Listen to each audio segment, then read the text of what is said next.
महंगाई स्वास्थ्य भ्रष्टाचार महंगाई स्वास्थ्य भ्रष्टाचार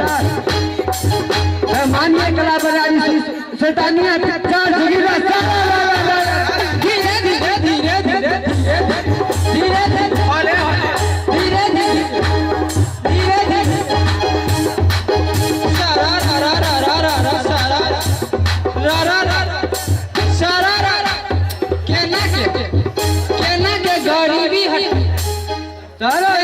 गरीबी हटै केना बेरोजगारी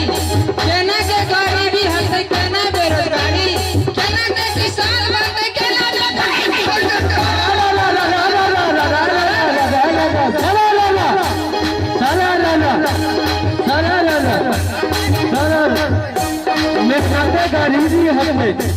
मेहनत गरीबी हटै उद्योग बेरोजगारी मेहनत गरीबी हटै उद्योग बेरोजगारी सरकार से कौन सा फिर बेकारी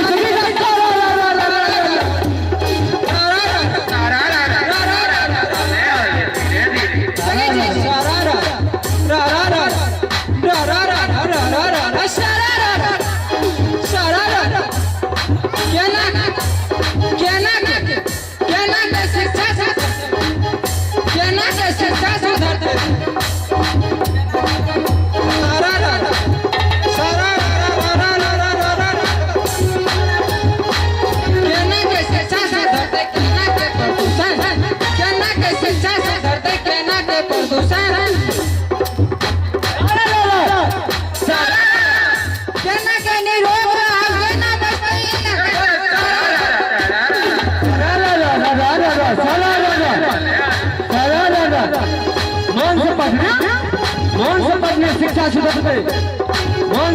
शिक्षा सुधरते भिक्ष करते प्रदूषण कौन से पढ़ने शिक्षा सुधरते भिक्ष